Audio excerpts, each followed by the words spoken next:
跨海飞行、冲滩登陆，这些都是在某个农业频道才有的内容。今天我都成功实现了。这是我们设计制作的第2代载人机效飞行器，气动外形、工艺材料都进行了全方位升级，全部的优化都是为了接近评论区的这个目标。第1代的载人机效飞行器其实还有一个历史性的问题没有解决，如果跨海飞行也出现这种状况，肯定会是严重事故。所以我们从去年7月8号开始就启动了小比例模型稳定性优化验证。我靠！经过2个月的测试，基本上实现了无飞控、纯气动稳定飞行。继续优化载人结构、流体外形。经过5个月的优化，终于把低效飞行器气动不稳定的历史性问题给解决了，而且还是无飞控介入，飞行速度和飞行高度也得到了巨大提升。关键性问题解决好，那么接下来才是工程量最大的全尺寸载人飞行器的设计和制作。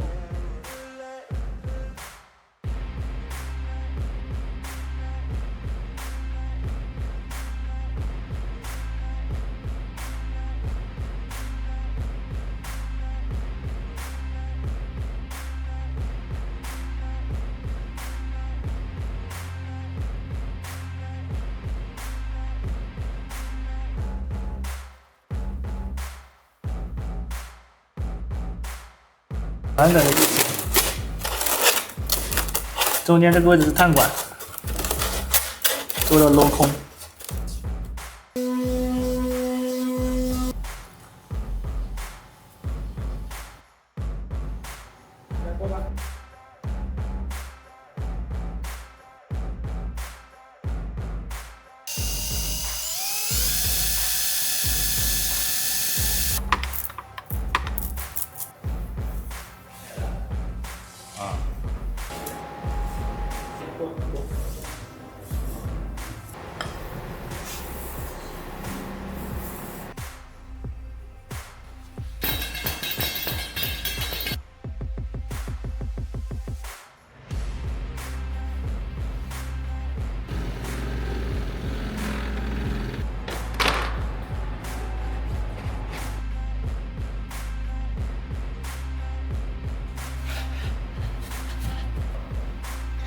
现在时间11点40，11点40，为了梦想继续熬夜。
终于在大年初9迎来了第1次下水测试，各项数据也完全达到了设计标准。我们还特意开发了一套主控系统，脱离遥控器，使用机载操纵杆也能飞行。全部准备就绪，也迎来了我的首次海上测试。驱车930公里，来到了与海南岛相隔的琼州海峡。在湛江进行了2天的海试，发现了一些出乎意料的性能，可以从陆地下海飞越海浪，也可以在沙滩上巡航飞行。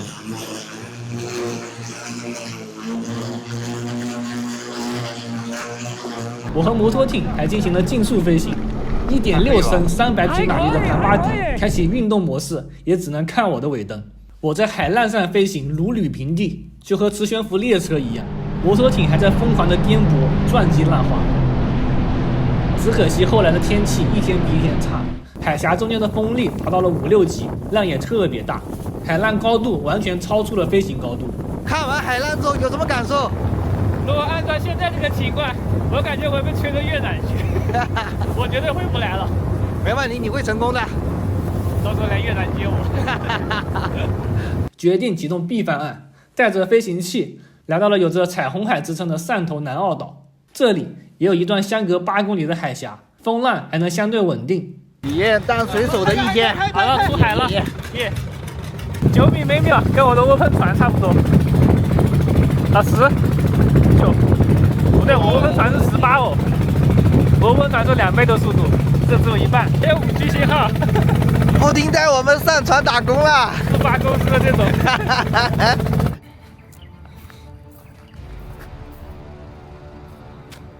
我昨晚做梦都梦见我在扒飞机。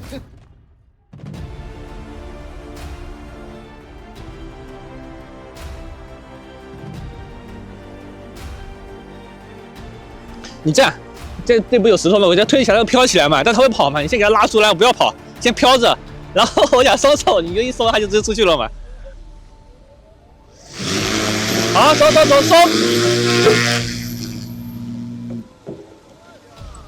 哎，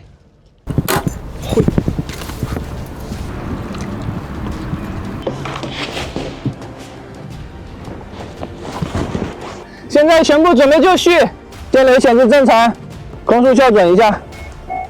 好，校准完毕，前动力正常，后动力正常，相机开始录像，遥感模式正常，左右可以正常，走了，可以出发。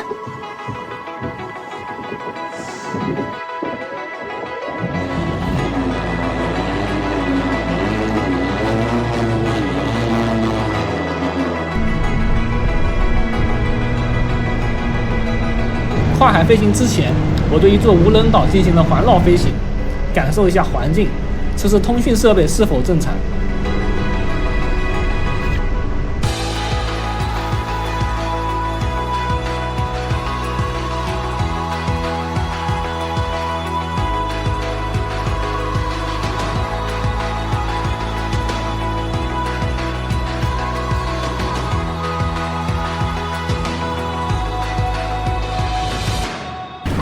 耶，到达无人岛。通讯测试，收得到吗？怎么样？航拍机正常吗？刚刚环岛看到了吗？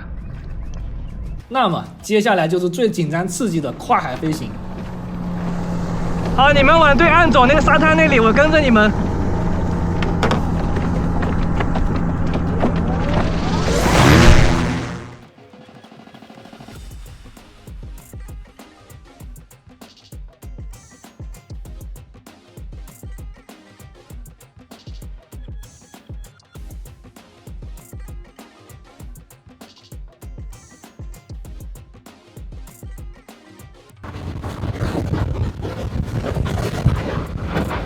好了，成功到达，飞行10公里，我还有80%的电，可以再走好几个来回。耶！好了，我们现在返航，走了，回去了。我在海平面高速飞行，一度分不清海水和天空，迎面过来的只有掺杂着海水的风。我全程都紧张的在哆嗦，紧紧的把自己卡在座位上，生怕出现意外。好在飞行器特别稳定，完全按照设定目标，完成了第一次跨海挑战。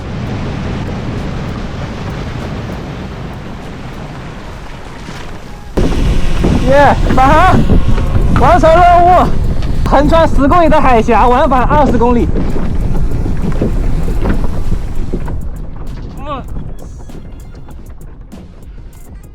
从开始验证到完成第一次任务，历时了8个多月。以我们现在的能力，飞越台湾海峡恐怕是特别困难。